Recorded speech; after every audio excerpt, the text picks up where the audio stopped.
l'actualité automobile. Faites le plein. Un parcours bien contrôlé. C'est le Guide de l'auto. La référence depuis 1967.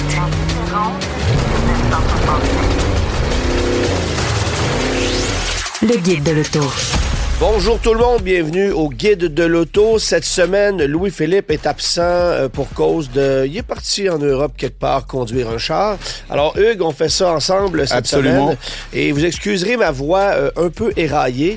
La multiplication des enregistrements cette semaine, du tournage, des émissions, de ci, de ça, et les allergies, ça donne ce que vous entendez présentement.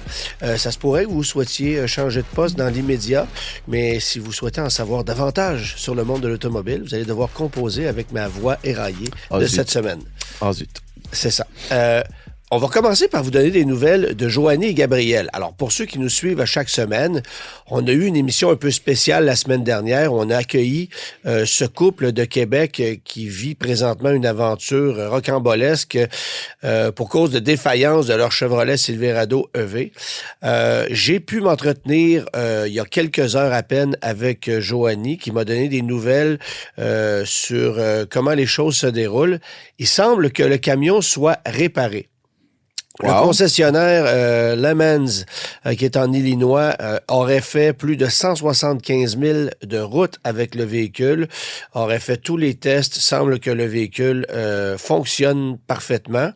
Et là, on est en processus de voir comment on pourrait leur réacheminer le véhicule des États-Unis vers le Canada pour qu'il leur soit livré à la porte sans frais et qu'il n'ait rien à débourser pour la chose. Alors ça, c'est l'engagement du concessionnaire General Motors.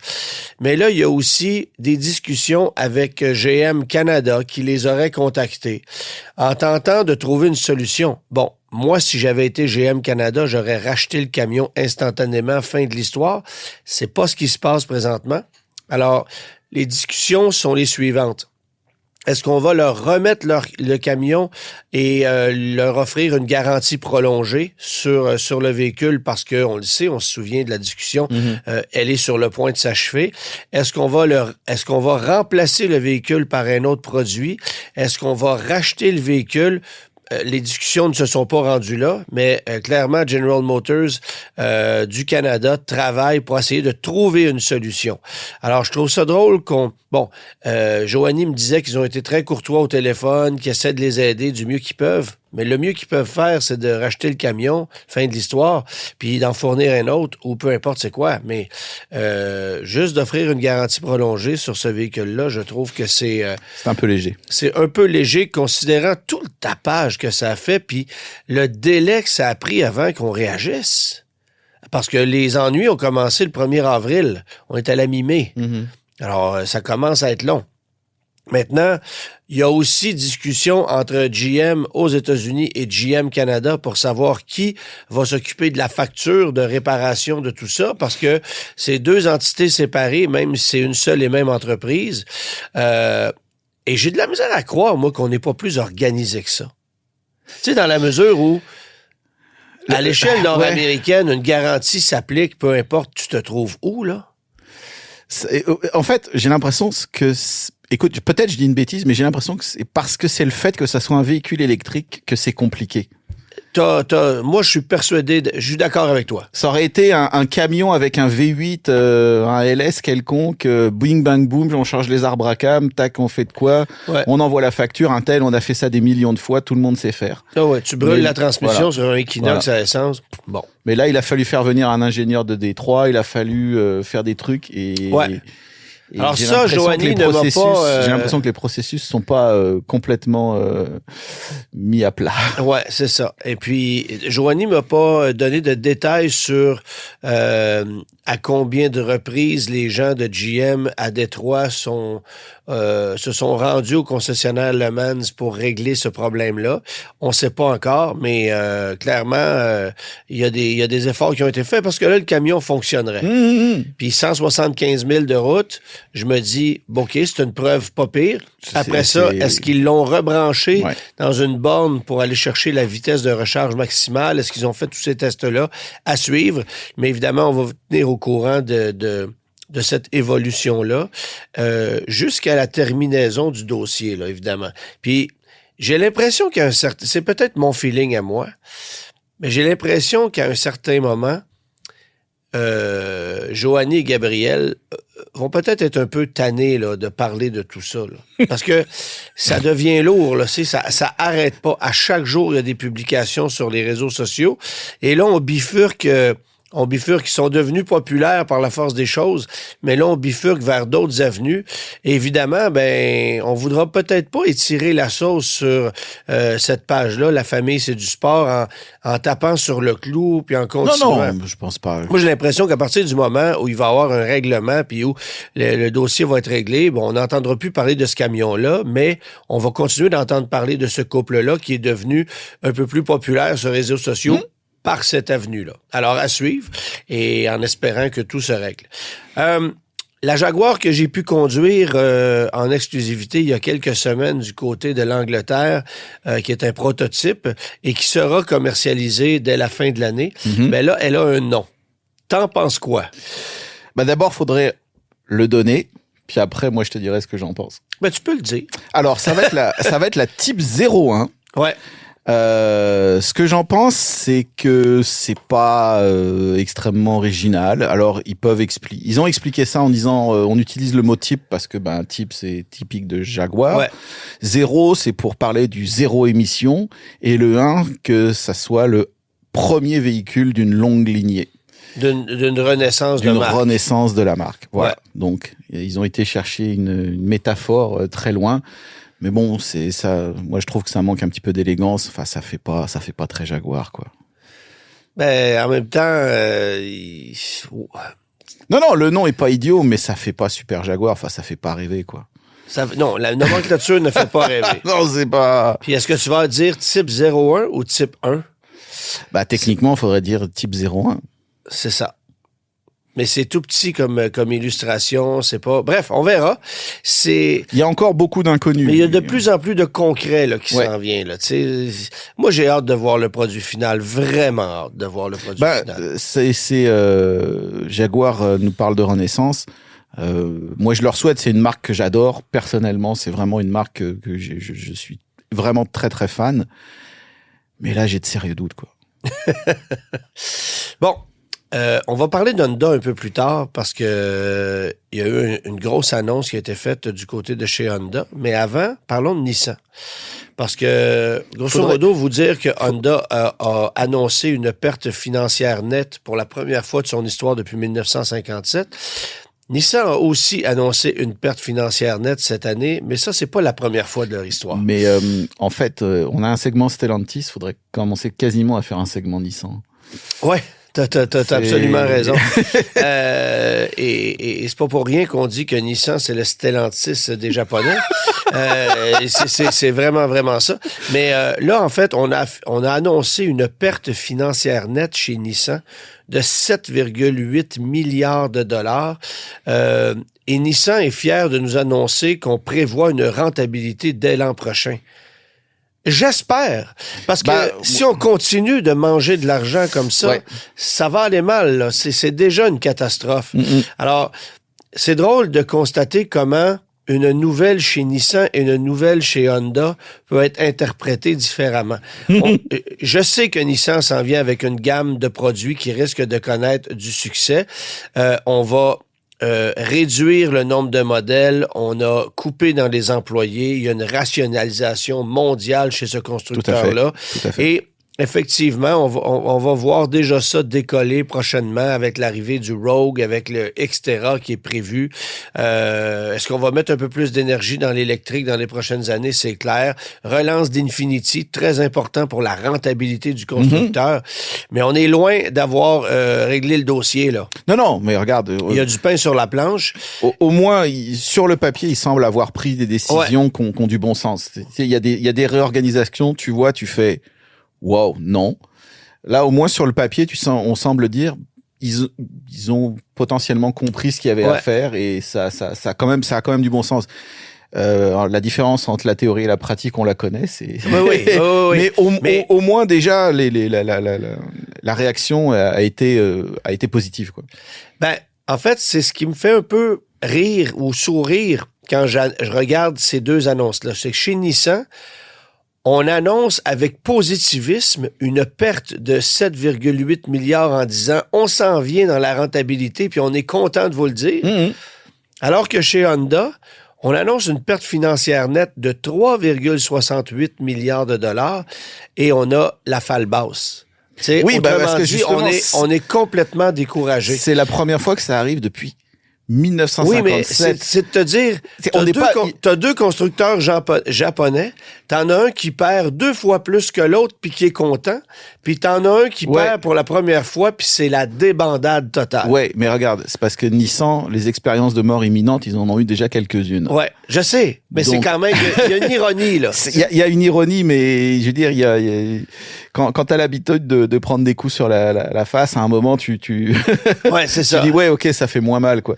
Honda, c'est vrai que c'est nouveau. Mais en même temps, il faut quand même dire que cette perte, elle est liée à l'arrêt de beaucoup de programmes électriques. Donc là, c'est une perte sèche sur des programmes électriques. Oui, mais c'est pas pire qu'ailleurs. Moi, c'est ça qui me fait rire. C'est ça on met tout sur le dos de l'électrique. Non. C'est pour dire que structurellement, Honda enlève cette perte électrique. Structurellement, Honda continue à gagner de l'argent. Oui. Donc, c'est une perte, c'est un one time, c'est une fois, normalement. OK. Est-ce qu'il n'y aurait pas un peu de comptabilité créative dans ces chiffres-là? Est-ce que Honda, qui est conservateur avec plusieurs de ses produits et qui a toujours... qui a pris un virage électrique à reculons plutôt que de plonger dedans et de se démarquer comme l'ont fait les Coréens. Tu sais, si Honda avait fait la même chose que les Coréens, est-ce qu'aujourd'hui, on parlerait de perte financière à cause de l'électrique? Ben non. Mais ils ont toujours refusé d'y adhérer. Et ils sont demeurés conservateurs dans l'approche avec leurs autres produits. Et ce qu'on a même appris tout récemment, c'est qu'il y a plusieurs des produits qui seraient encore là pour nombre d'années, ce qui commence à être inquiétant un peu. Alors là, ce qu'on dit chez Honda, c'est qu'on a une perte financière nette de 3,68 milliards, mais qu'on a une perte directe liée à l'électrique de 13,7 milliards. Alors, si tu fais le calcul, il y aurait grosso modo des bénéfices de 10 milliards si l'électrique n'avait pas existé. C'est ce qui semble dire. Bon. Mais en fait, encore une fois, ça c'est un truc comptable. De ce que j'ai interprété, mais comme je suis pas comptable, je peux te dire une énorme bêtise, ça se peut. Mais en fait, là, voilà, ils ont arrêté les programmes, ils ont dit, on met ça à la poubelle. C'est une perte totale de tous ces programmes-là. On inscrit ça dans la colonne des pertes. On fait ça une fois. Boum, terminé. C'est drastique. Ouais, mais en même temps, c'est pour dire à un moment, t'arrêtes un programme, c'est une perte. Tu peux pas non plus. Si tu continuais comme mettons, mais même Ford a fait des pertes, mais je veux dire, tu peux faire continuer des programmes, leur donner vie et essayer d'étaler les trucs. Là, eux, ils ont dit voilà, on fait ça une fois, boum, on met tout d'un coup dans la colonne des pertes, et puis on passe à autre chose. Bon, évidemment. Plus près de chez nous, il y a cette annonce d'arrêt définitif de plan pour l'usine d'Alliston où on devait fabriquer des batteries de véhicules électriques. Il y a eu l'abandon annoncé du RSX qui devait arriver chez les concessionnaires Acura et évidemment de tous les modèles électriques qui devaient être offerts chez Honda. Donc, la Type 00, le prototype berline. On parlait de Type 01 tantôt. Honda a eu une Type 00. C'est drôle. Et puis, évidemment, il y a le VUS Honda dont j'oublie le nom, là, qui était le Type 0 SUV, Honda 0 SUV, exactement. Ce véhicule-là aussi n'ira pas en production alors qu'il était prêt. Il était prêt à aller en production. Alors, c'est quand même pas rien. On recule, on a dépensé énormément d'argent. Et sais-tu ce qui est le plus triste? C'est que je suis persuadé, pour avoir conduit un prototype au Japon l'an dernier, que cette technologie-là aurait été fantastique. Parce que le nerf de la guerre dans l'électrique, c'est toujours le poids et la gestion de l'énergie. Oui, absolument. Honda, ça demeure un motoriste, ça demeure des ingénieurs de haut calibre et ils se seraient distingués dans le monde de l'électrique. Ça, ils savent faire des châssis. Pas avec un prologue, mais avec leurs propres produits. Et c'est dommage qu'on ne puisse pas en bénéficier et que les concessionnaires n'aient pas ça à vendre dans notre marché. Bon, évidemment, je comprends que le marché n'est pas que québécois, là. Et la réalité du reste de l'Amérique du Nord et la nôtre, c'est pas la même chose. Mais n'en demeure pas moins que ce sont des produits qui auraient été intéressants pour le consommateur dans la mesure où technologiquement, ils auraient été convaincants. Écoute, je conduis un Chevrolet Equinox EV cette semaine et puis il y a quand même certaines lacunes au niveau du poids, de la masse, de la gestion énergétique. Tu roules autour de 20 kWh par 100 km, alors qu'un Honda aurait peut-être fait 16, tu sais, parce qu'il aurait été plus léger, on aurait mieux géré les masses. Bon, fait que c'est un peu dommage pour ça, mais évidemment, le constructeur est très, très pragmatique dans son approche, va continuer de fabriquer des Civic et des CR-V au Canada et on s'énervera pas, puis on va étirer ces versions-là. Là, on a présenté, évidemment, chez Honda, des véhicules concept qui laissent présager ce à quoi pourrait ressembler la prochaine Civic et le prochain Acura RDX. Alors, deux véhicules dont le design n'est pas... Bon, je te dirais que le RDX, c'est peut-être un peu plus réussi que la voiture. Oui, j'avoue que... Ça accroche l'œil un peu. Ouais. Mais on verra quelle sera la stratégie d'Honda et quand est-ce qu'on va dévoiler ces produits-là plus spécifiquement, les versions de production. Quand Honda présente un prototype, c'est que généralement, on n'est pas loin des modèles de production. C'est souvent le cas. Ou alors, c'est un prototype bien barré et ça, on sait qu'il sera jamais mis en production. Mais ce qui est certain, c'est qu'on va mettre l'accent sur la technologie hybride. C'est ce qu'on a annoncé aussi chez le constructeur Honda. C'est compréhensible. Là. Non, mais ils ont pas... Là, par contre, il n'y a pas le choix, là. Parce que d'un point, il y a quand même, si tu veux vendre tes voitures, maintenant, tu peux plus penser localement, tes voitures, elles sont pensées pour le monde entier. Si tu veux aller dans certains continents comme l'Europe, si t'as pas une hybride ou une hybride rechargeable, ça s'appelle oublie ça, là. Ouais, mais même l'hybride rechargeable, on n'est pas là. On met l'accent sur la technologie hybride uniquement. Et puis pas le choix. Tu sais, moi, j'ai l'impression que, bon, le prochain RDX aura une technologie hybride mur à mur. Est-ce que ça sera la même chose pour la Civic? Parce qu'entre toi et moi, on vend aujourd'hui plus de Civic hybrides que de Civic à essence traditionnelle, ou à peu près, là. C'est peut-être pas la même chose aux États-Unis, mais bon, on va voir comment... Clairement, la Civic hybride a convaincu le marché. Ça, c'est clair. Et d'ailleurs, pas juste au Québec, je veux dire, c'est vraiment une voiture qui a convaincu l'Amérique du Nord au complet. Et on se demande encore pourquoi la Integra n'a pas de technologie hybride. On devait le faire, ça devait arriver, puis on retarde, on repousse par en avant. Ça ne pourrait pas être plus logique que d'offrir la technologie hybride dans cette bagnole-là. En même temps, ça vaut peut-être le coup d'attendre la prochaine génération qui commence à s'en venir. Non, c'est ça, c'est que j'ai envie de te dire ceci. Tu peux plus attendre, là. Tes concessionnaires vont t'assassiner. Ouais, c'est pas faux. Ils n'ont rien à vendre. C'est pas faux. Ils n'ont rien à vendre. Le ADX, OK, ils en vendent un peu plus. Ils ont mis des programmes, mais c'est pas comme si c'était un prix Nobel. Le MDX vieillit. Il n'y a plus d'RDX. Ils n'ont pas de modèle électrique. Qu'est-ce qu'on fait? Ils n'ont plus de voiture. Tu sais, l'Integra, si au moins on pouvait avoir une plus-value, une façon de se distinguer avec la motorisation hybride qui existe, qu'on peut planter dedans du jour au lendemain. Parce qu'une Integra, c'est une Civic. Oui, bien sûr. Prends la motorisation hybride de la Civic, mets-la dans l'Integra, t'aurais joué, là. Et là, ce qu'on dit, c'est « Ouais, mais on veut pas dépersonnaliser l'Integra. Garde, chaque vente supplémentaire est une vente importante. Vas-y. » Non, ça là-dessus, je te rejoins. Tu sais, parce que hier soir, j'assistais à l'ouverture officielle d'un concessionnaire Genesis sur la rive nord de Montréal. Puis je regardais l'image de marque, l'attention aux détails, le souci le souci de faire en sorte que le consommateur est roi, tu sais. Tu rentres là, je te le dis, il aurait pas fallu que je reste là trop longtemps, je m'en serais acheté une. Tu sais, on réussit à aller chercher des parts de marché incroyables avec Genesis. Le concessionnaire a vendu 49 Genesis le mois passé. Nomme-moi un concessionnaire Acura qui a vendu 49 bagnoles le mois passé au Québec, j'en connais pas, là. Fait que quand Genesis dépasse Acura, bon, on sait qu'on dépasse Infiniti, il y a plusieurs marques, mais c'est ça qui arrive. Là. Acura ne fait pas attention à l'emblème de marque, à l'image de marque, ne fait pas attention à ses concessionnaires, est trop conservateur dans son approche, et ça coûte ce qui est en train d'arriver là.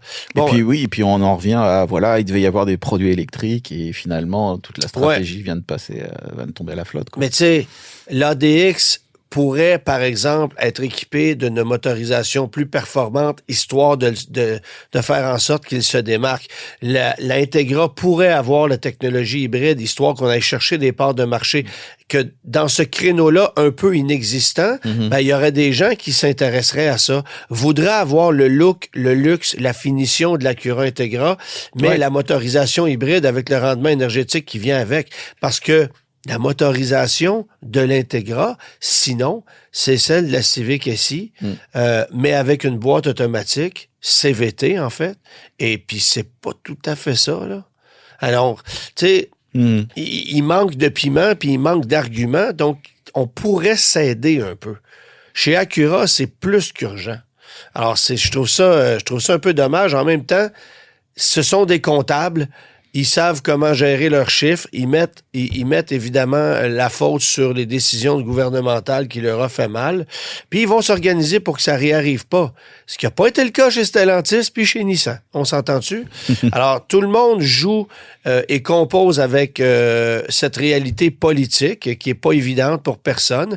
Mais il y a des constructeurs qui s'en sortent mieux que d'autres. Et tu vois, du côté des Coréens, l'électrique aujourd'hui, c'est grandement profitable.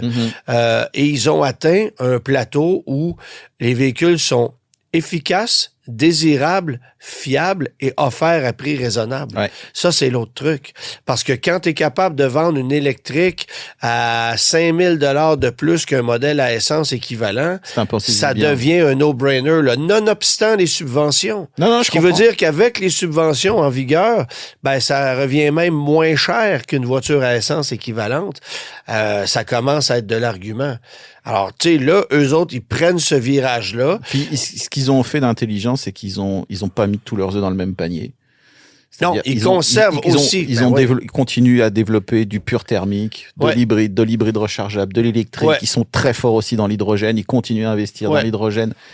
Ils ont clairement choisi de pas mettre tous leurs œufs dans le même panier, contrairement à certains autres constructeurs qui ont dit objectif 2030, full électrique.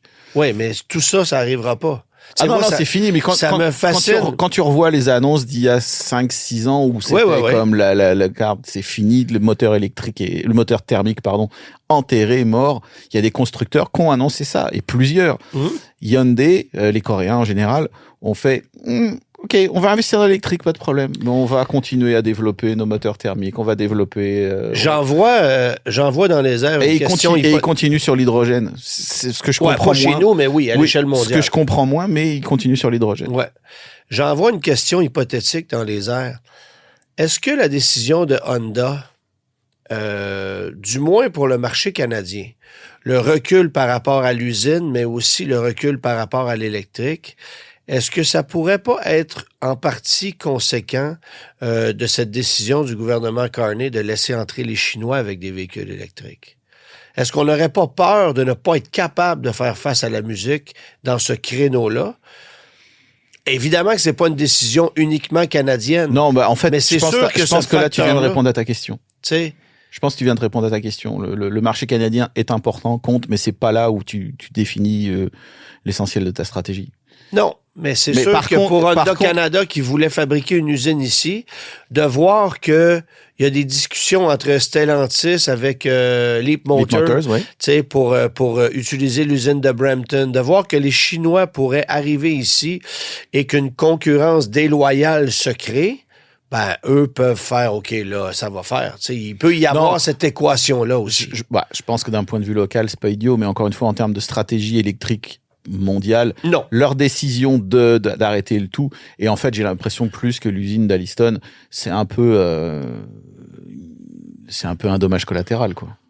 Oui, c'est ça. Mais ça fait, du moins... Mais effectivement, le point que tu fais, c'est que la pression de la concurrence chinoise, elle est hallucinante. Et elle est partout maintenant. Je veux dire, si tu regardes en Europe, là, ils commencent à parler d'assembler des Leapmotors dans des usines espagnoles de Stellantis. Donc la pression, elle est vraiment, elle est réelle et elle est partout. En même temps, regarde ce qui entre au pays là, en ce moment. Là. Les premiers véhicules chinois arrivent là, en ce moment. Là. Ça s'appelle des Tesla, ça s'appelle des Lotus. Ouais. Alors ça, ce sont les 2 premiers véhicules chinois qui entrent chez nous.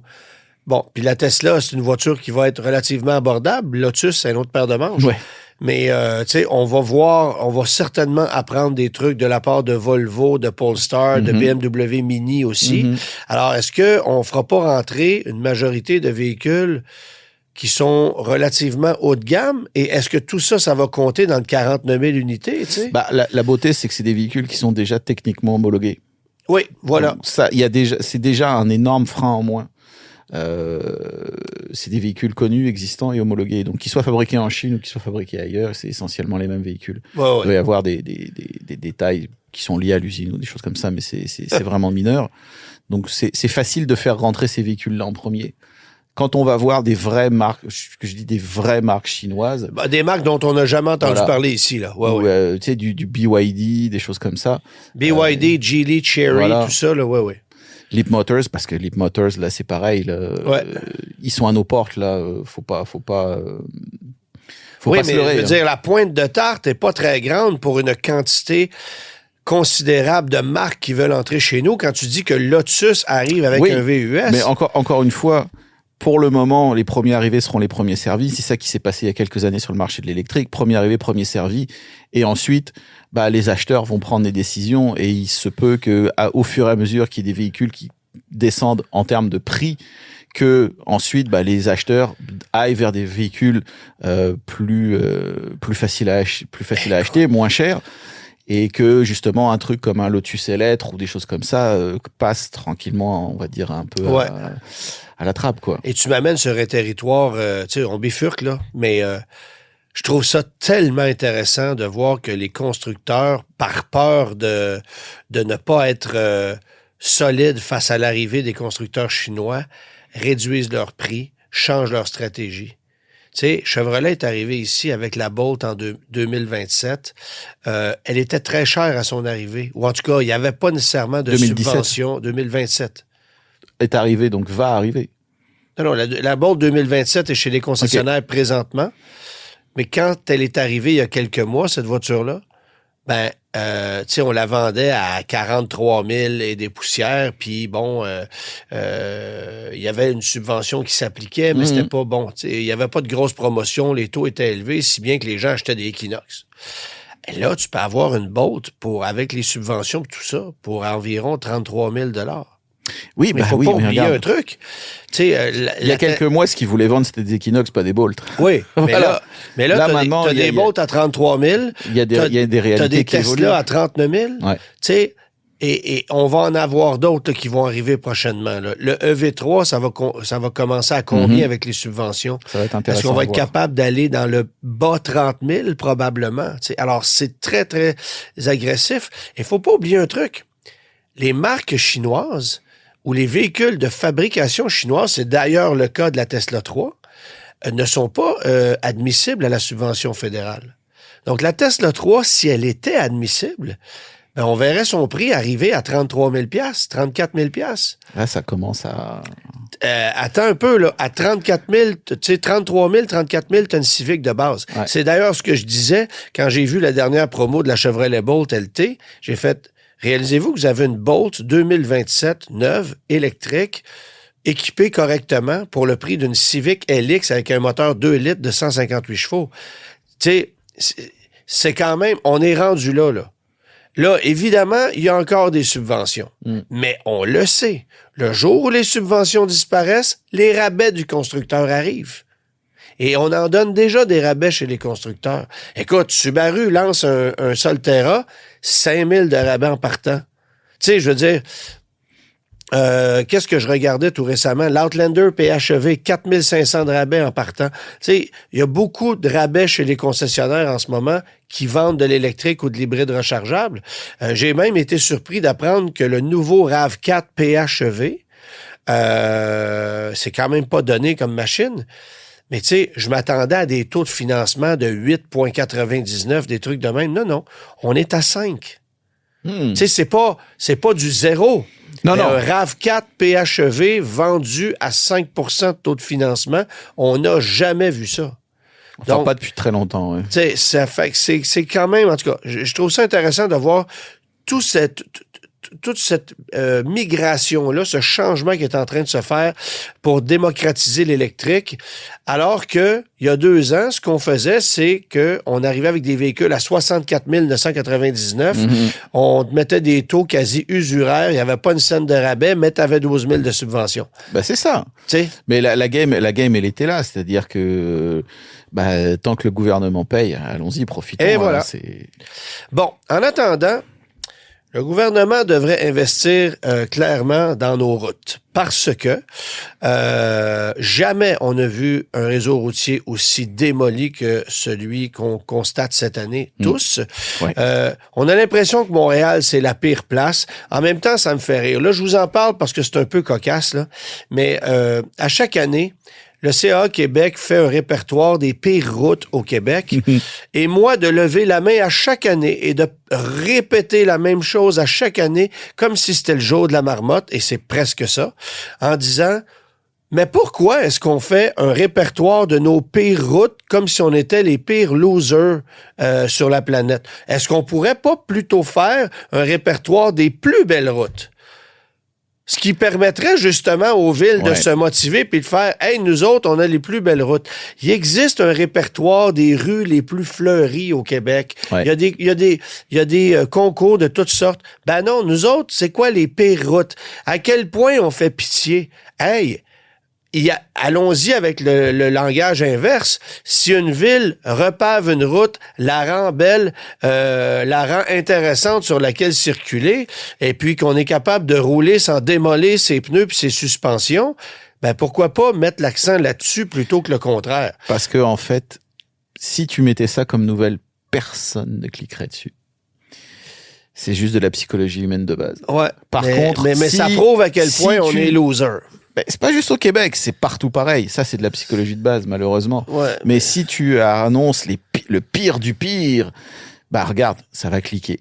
Ça va faire jaser. Je suis pas persuadé, moi. Je pense qu'une ville pourrait être fière de dire, nous, on a un réseau routier en bonne condition et on réussit à se démarquer. Et on pourrait même pousser la note plus loin en disant, on a réussi à faire notre réseau routier avec un budget raisonnable qu'on a respecté. Alors là, tu viens d'arriver. Moi, je suis d'accord avec toi là-dessus, mais je te dis tout de suite, c'est une non-nouvelle. Ouais, ça arrivera pas. Personne n'en parlera jamais. Bref, je voulais juste souligner. Et ce qui est drôle aussi, c'est que clairement, il y a eu un consortium dans la ville de Gatineau. Apparemment, oui. Il y a probablement eu beaucoup de pubs parce que dans les 5 pires routes du Québec, 4 d'entre elles sont à Gatineau. Le chemin Pink, le chemin Glock et le boulevard Saint-Raymond sont parmi en fait, c'est le top 3. Et puis, aux surprises, la rue Notre-Dame à Montréal est en 11e position. Ça me fait rire parce que je n'ai pas vu une pire que ça. Mais rendu là, tu sais, sont démolis, là. Quand c'est à refaire, c'est à refaire. C'est clair. J'ai l'impression, par contre, qu'à Gatineau, on a peut-être une machine pour les réparer, là, les routes, alors qu'à Montréal, Richard en parle à tous les jours, les machines sont en pause et rien fonctionne. Et puis, ça prend de l'outillage puis de l'équipement pour remettre ça. Et en attendant, ben, ce sont les citoyens qui prennent une pelletée d'asphalte, 2-3 coups de pelle, on met ça dans un trou, puis on espère que ça va tenir plus que 48 heures. Bienvenue à Montréal. Ford, maintenant. Alors ça, c'est une nouvelle qui m'a énormément surpris. J'étais, mais persuadé que c'était terminé pour l'usine d'Oakville. On avait beau nous dire le contraire, rien nous prouvait que quelque chose de sérieux allait se tramer dans cette usine-là. Et avec le contexte politique actuel, j'étais certain que de fabriquer des Super Duty au Canada, ça ne tenait pas la route. On m'a vraiment... je suis bouche bée suite à cette nouvelle-là, disons-le comme rare. Ça. Ford a non seulement confirmé la relance de l'usine d'Oakville en Ontario d'ici la fin de l'année. Des investissements qui totalisent 5 milliards de dollars dans cette usine-là. Plus qu'initialement prévu. Plus qu'initialement prévu. Bon. Il y a une subvention fédérale de 464,5 millions de dollars qui fait partie de ça. Donc, un petit peu moins que 10% de l'équation est payée par le gouvernement pour... moi, j'aime ça parce que chez Ford, ils disent la création de 1800 emplois. Vos employés, en passant, sont payés depuis que l'usine est fermée. Fait que c'est juste un peu moins d'emplois que par le passé, mais il y a certains de vos employés que vous allez garder. C'est pas 1800 emplois créés, c'est 1800 emplois conservés parmi les 3000 qu'il y avait avant. Donc, c'est une façon de dire les choses, mais... Bref, on va fabriquer des camions de la série Super Duty au Canada. Certaines unités vont demeurer au Canada. La majorité va être exportée aux États-Unis. Vous l'aurez compris. C'est pas une Par surprise. contre, ce qu'on a aussi annoncé du côté de chez Ford, et soit dit en passant, ce que vous voyez à l'écran pour ceux qui nous écoutent en vidéo, ben, c'est qu'on fabrique déjà des prototypes ou des véhicules de série. Des pré-séries, c'est ça. On peut pas appeler ça des prototypes parce que le véhicule existe déjà. Là. Mais des véhicules de pré-production de cette usine-là sont déjà en cours de fabrication. Et j'ai été surpris d'apprendre que Ford réduisait sa gamme de moteurs. 6,8 litres V8, ça disparaît pour 2027. Et même chose pour le moteur diesel, 6,7 litres à rendement régulier de 475 chevaux. Là. Les guillemets sont immenses. Oui, c'est ça. Là. Alors, tout ce qu'on va garder, c'est le moteur de 500 chevaux, qui est évidemment le Power Stroke, qui est un moteur de réputation mondiale.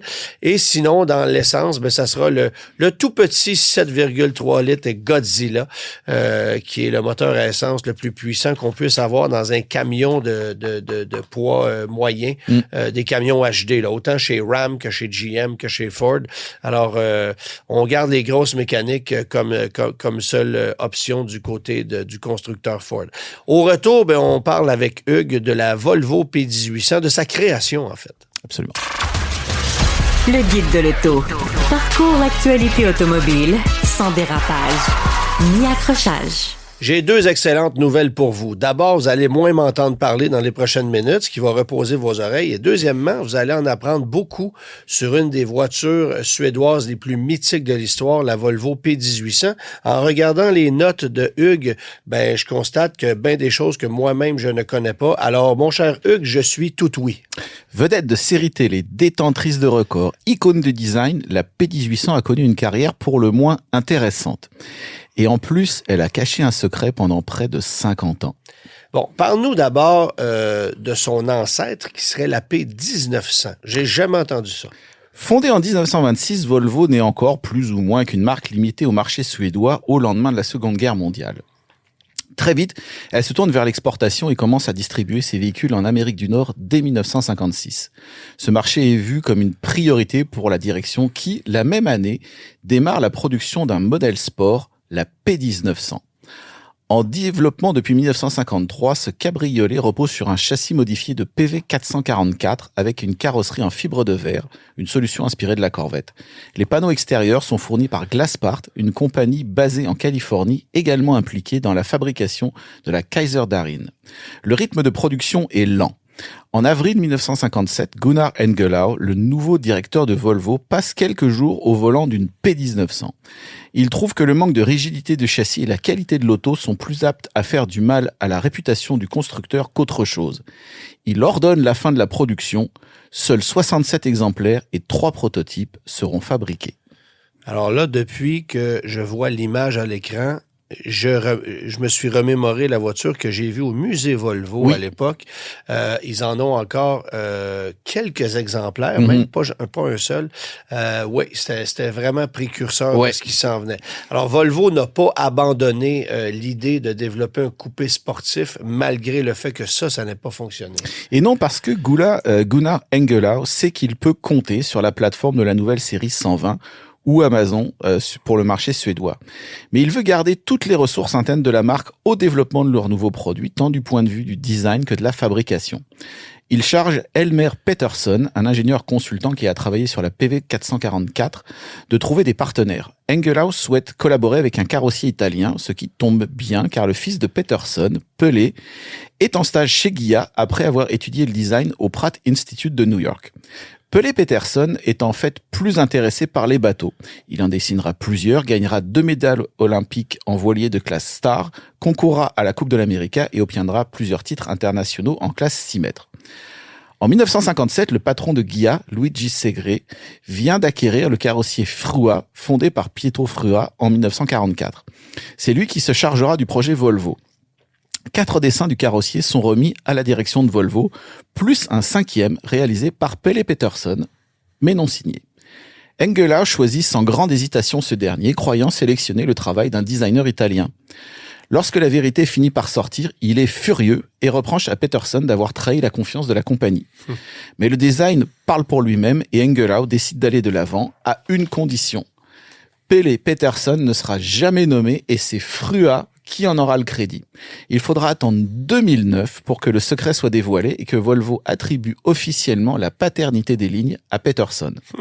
Fin 1957, Pietro Frua quitte Ghia pour fonder son propre bureau de design. C'est là que sera complété le premier prototype en décembre 1957, baptisé P958X1. 2 autres, les X2 et X3, suivront début 1958. Les formes définitives sont très proches des croquis de Peterson. Et là, maintenant, faut trouver un partenaire industriel. Tout à fait. Car Volvo est en pleine croissance et n'a pas de capacité de production à perdre. Elmer Peterson se rend chez le carrossier allemand Karmann début 1958. Les négociations avancent bien, de premiers plans sont réalisés et Volvo pense pouvoir lancer l'auto en décembre 1958. Mais Karmann reçoit un appel de son plus gros client, Volkswagen, qui lui demande de ne pas accepter le contrat. Volkswagen voyait le copier Volvo comme un concurrent direct de son modèle Karmann Ghia. La recherche reprend, d'abord auprès d'autres carrossiers allemands, notamment Hanomag et Drauz, mais sans résultat.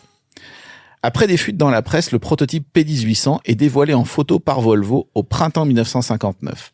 Ce n'est qu'en janvier 60 que les visiteurs du salon de Bruxelles peuvent enfin admirer le véhicule de près. D'autres expositions suivront, New York en avril et Paris en octobre. Entre-temps, Volvo a finalement réussi à trouver où produire son coupé, en Grande-Bretagne.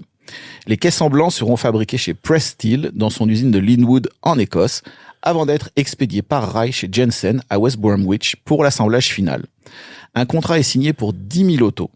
Le passage chez Press Steel entraîne d'importantes modifications dans la conception des soubassements, qui n'ont à la fin plus grand-chose à voir avec ceux de l'Amazon.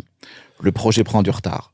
Les premiers exemplaires de pré-production sortent de chez Jensen à la fin de l'été 1960, mais la qualité n'est pas au goût des dirigeants de Göteborg qui décident d'envoyer leurs hommes pour corriger la situation. Étonnamment, les ouvriers anglais n'ont pas tout à fait les mêmes standards que les Suédois. Les premières voitures n'iront chez les clients qu'à partir d'octobre. Alors, présente-nous la P1800. Là, c'est une voiture, évidemment, offerte au public. Là. Voilà. Alors, sous les lignes italienne, la P1800 utilise un châssis monocoque.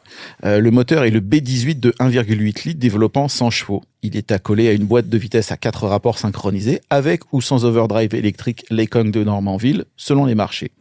Les freins sont assistés avec des disques à l'avant et des tambours à l'arrière. Tradition Volvo oblige, les ceintures de sécurité à 3 points sont de série, tout comme le tableau de bord renforcé. Les 2 places arrière sont réduites et plus adaptées au transport d'objets que de personnes. Le coupé est présenté en Amérique du Nord au Salon de l'Auto de New York en avril 61, mais n'arrivera que pour le millésime 1962. Dans son catalogue, Volvo le compare à l'Alfa Romeo Super Spider, l'Austin LA 3000, la Porsche 356 Super 90, la Mercedes SL 190 SL et la Daimler SP 250, rien de moins. Mais à 3 995 $ US, la P1800 est chère et ne s'en sort pas nécessairement favorablement à ses concurrentes plus sportives ou plus prestigieuses. Pourtant, il s'agit d'une grand tourisme au sens le plus pur du terme, en permettant d'avaler de longues distances tout en laissant son conducteur frais et dispo et offrant une tenue de route saine. Bon, il y a encore des problèmes, par exemple. Hélas, oui. Les difficultés de qualité chez Jensen et Press Steel n'ont jamais complètement disparu. Initialement, Volvo entendait produire 150 voitures par semaine, mais la réalité sera plus proche du tiers de ce volume. Ouf. Quand la presse commence à s'émouvoir que la P1800 n'est pas au même niveau des autres Volvo, les dirigeants de la marque décident de réagir. Le constructeur vient d'ouvrir une nouvelle usine à Torslanda, en Suède, en 1962, et travaille au démarrage d'une autre à Gent, en Belgique. Elle ouvrira en 1965. Elle possède dorénavant la capacité de production en interne. Et c'est pourquoi la construction de la 1800 est rapatriée à l'usine de Lundby, en Suède, après seulement 6000 exemplaires produits au lieu des 10 000 prévus. Volvo casse le contrat avec Jensen et devra payer des indemnités. Presteel continuera de fabriquer la tôlerie jusqu'à l'hiver 68-69, après quoi l'outillage sera envoyé en Suède. Les évolutions de la P1800, ça ressemble à quoi? Alors, début 63, avec quelques modifications, notamment à l'intérieur et au moteur qui développe dorénavant 108 chevaux, la P1800 devient 1800S pour Suède.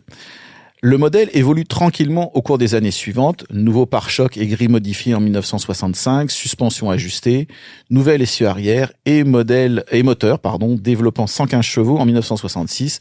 L'intérieur est revu en 1967 et 1968. L'année modèle 1969 est la dernière de la 1800S, ce qui ne l'empêche pas de bénéficier de changements conséquents. Le B18 est remplacé par le B20 de 2 litres développant 118 chevaux, un double circuit de freinage est installé, la boîte de vitesse est revue et un nouvel essieu arrière est monté. Le millésime 1970 voit l'apparition de la 1800E, E pour Einspritzung, désolé pour la prononciation, qui veut dire injection en allemand. Grâce à un système électronique Bosch, la puissance passe à 135 chevaux. De nombreuses modifications sont également apportées. Boîte de vitesse M410ZF, nouvelle planche de bord et console centrale, nouvelle grille, frein à disque aux 4 roues, jantes en aluminium et ventilation retravaillée. L'année suivante, une boîte automatique Borg-Warner BW35 est enfin proposée. Pour 1972, l'intérieur est encore revu et une nouvelle grille est installée alors que le système de freinage et l'essieu arrière sont modifiés.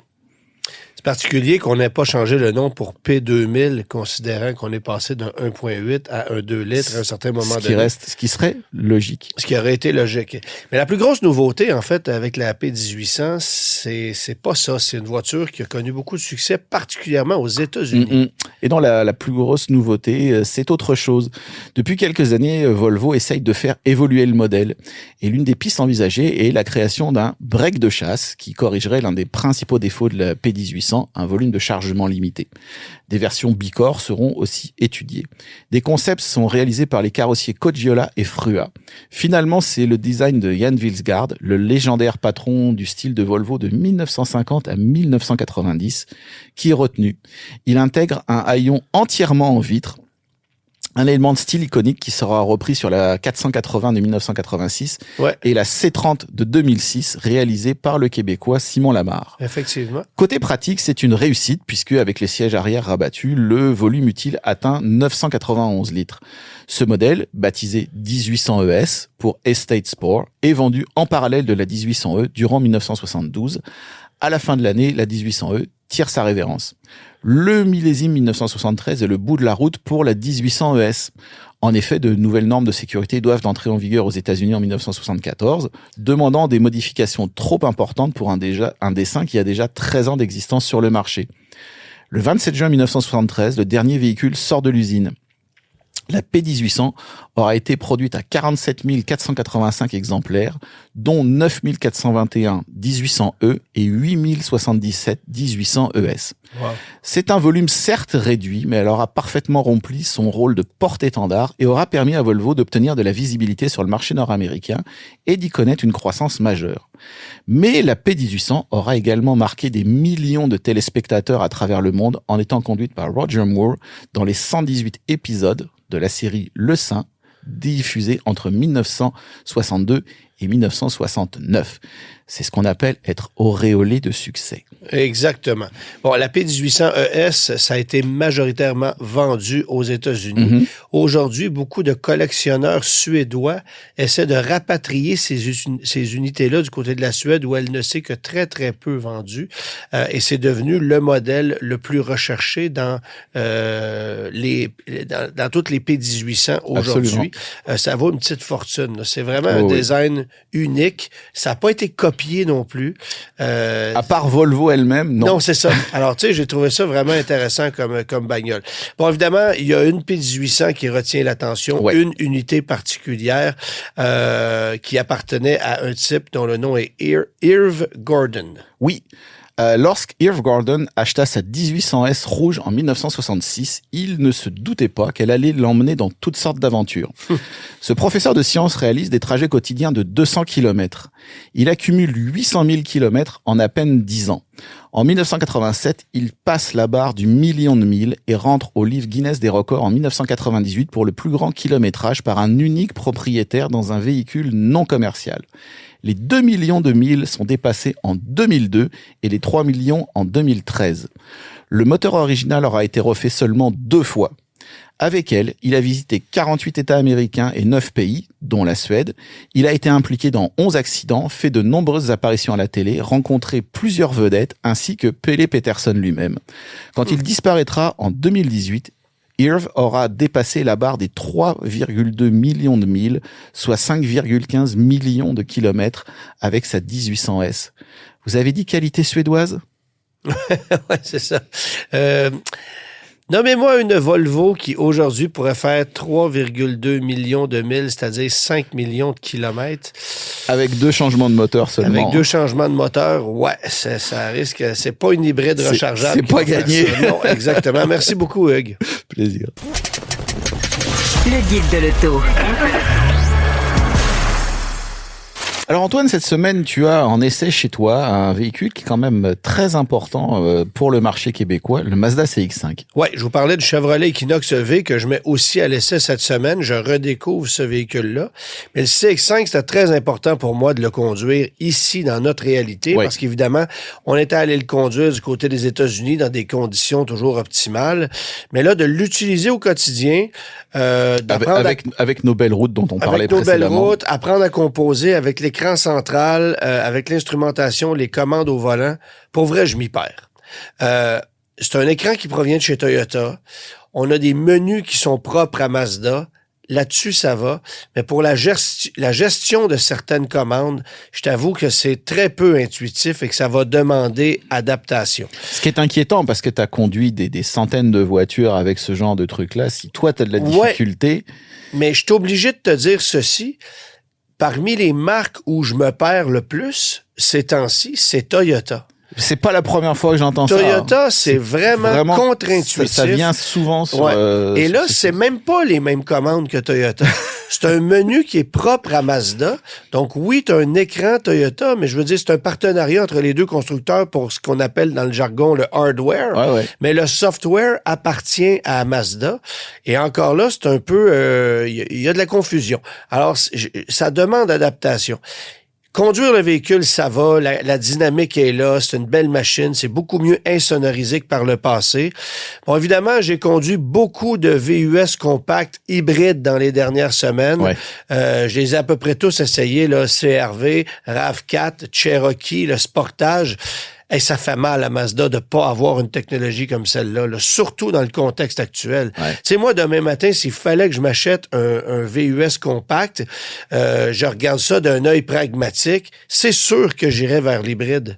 Je me poserais même pas la question, surtout que la moitié des constructeurs en offrent. Mm-hmm. Alors, Nissan va arriver d'ici quelques mois avec le Rogue e-Power. Volkswagen s'est annoncé pour l'année prochaine avec l'hybridation. Mazda l'a annoncé pour 2028. C'est long, là. Ouais, c'est long avant que ça arrive. Ça prend ça maintenant.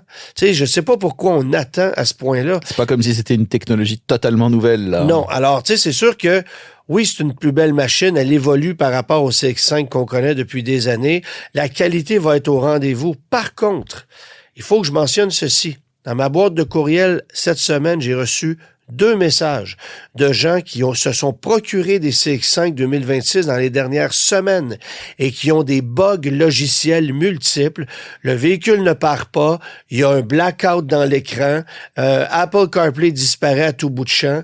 L'application mobile plante. Tu sais, alors, ça aussi, c'est inquiétant, là.